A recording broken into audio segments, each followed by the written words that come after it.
എന്നും പറഞ്ഞു. എല്ലാവർക്കും പരിചയപ്പെടുത്തി കൊടുത്തു. ഏട്ടൻ അതിനൊന്നും ഒരു വിഷമവും ഇല്ല. ഇങ്ങനെയൊക്കെ ആയിരുന്നെങ്കിൽ ഞാനും വന്നേനെ നിങ്ങളുടെ കൂടെ. അതിനെന്താടി, നിനക്കെപ്പോ പോണം? നമുക്കിറങ്ങാം, വാ. വേണ്ട വേണ്ട, ഇപ്പൊ പോവൊന്നും വേണ്ട.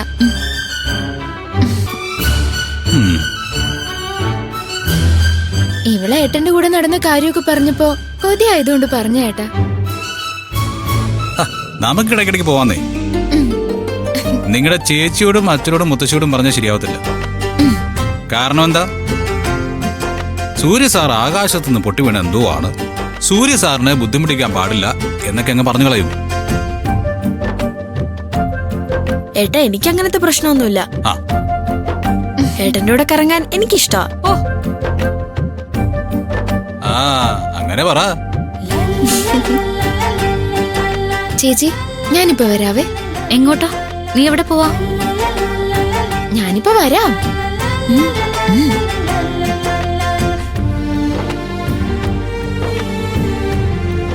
എന്താടി, രണ്ടും കൂടി എന്തോ ഒപ്പിച്ചിട്ടുണ്ടല്ലോ. എനിക്കറിഞ്ഞൂടാ ചേച്ചി എന്തിനാ പോയിരിക്കുന്നതെന്ന്.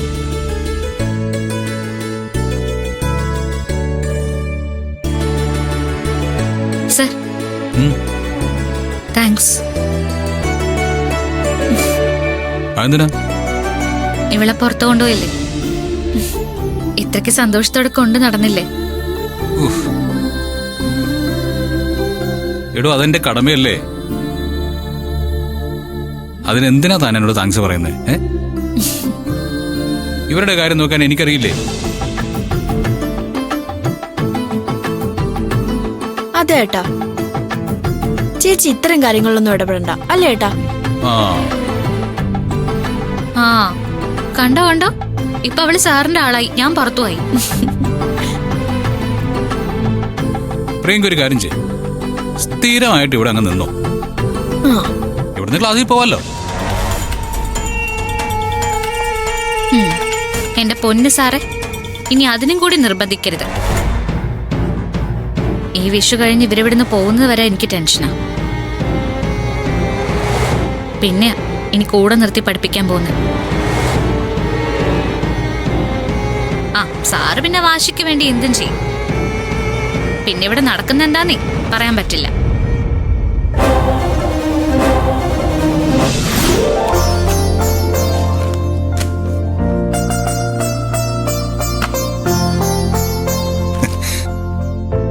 സൂര്യയുടെ വീട്ടിൽ നല്ല അംഗമായിരിക്കും അല്ലേ?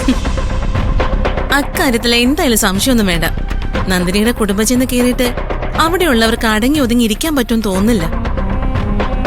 ഓ, സൂര്യ സമ്മതിക്കണം. അവന്റെ ഒരു കാര്യം എന്താണെന്നറിയോ? ഒരാള് ശരിയെന്ന് തോന്നിയ അവസാന ശ്വാസം വരെ അയാളെ ചേർത്ത് പിടിക്കും. നന്ദിനിയുടെ കുടുംബത്തോട് അവൻ കാണിക്കുന്ന സ്നേഹവും അതാ. ഞങ്ങൾ തമ്മിൽ സംസാരിച്ചുകൊണ്ടിരിക്കുമ്പോഴും പലപ്പോഴും ആ കുടുംബത്തിനെ കുറിച്ച് എന്തെങ്കിലും അവൻ എടുത്തിടും. നന്ദിനിയുടെയും അച്ഛന്റെയും മുത്തശ്ശിയുടെയും അനുജത്തിമാരൊക്കെ സ്നേഹത്തിനെ കുറിച്ച് വാതോരാതെ സംസാരിക്കാറുണ്ട്. വേറൊന്നുമല്ല, സ്വന്തം വീട്ടിലെ അവഗണനയും പുച്ഛവും അല്ലാതെ അവൻ വേറൊന്നും കണ്ടിട്ടില്ല. അതാ കാരണം. വേറൊരു കാരണം ഞാൻ പറയട്ടെ. എന്താ? സത്യത്തിൽ നന്ദിനിയുടെ വീട്ടുകാർ അവിടെ വന്നത് കൈനീട്ടം കൊടുക്കുന്നതിന് വേണ്ടിയാ. ഏട്ടൻ നിർബന്ധിച്ചിട്ടാ 2 ദിവസം കഴിഞ്ഞ് പോകാമെന്ന് അവർ സമ്മതിച്ചത്. മുൻപായിരുന്നെങ്കിൽ നന്ദിനി ഇത് സമ്മതിക്കുമായിരുന്നോ? കറക്റ്റ്. ഞാനത് വിചാരിച്ചു. സ്വന്തം കുടുംബക്കാര് നാണം കെടുന്ന് അറിഞ്ഞിട്ടും നന്ദിനി എന്തുകൊണ്ടത് സമ്മതിച്ചു? അതിന് കാരണമുണ്ട്. അവളിപ്പോ ഏട്ടനെ വല്ലാതെ സ്നേഹിക്കുന്നുണ്ട്. നന്ദിനിക്ക് ഉള്ളിലെ സ്നേഹമുണ്ടെന്നൊക്കെ എനിക്കറിയാം. എന്നാലും നന്ദിനി ഇടയ്ക്കിടയ്ക്ക് വീട്ടിൽ പോകുന്ന കാര്യം പറയുന്നതല്ലേ. ഇനി അത് പറയില്ല എന്ന് അവൾ എന്നോട് പറഞ്ഞിട്ടുണ്ട്. മുൻപത്തെ പോലെയല്ല.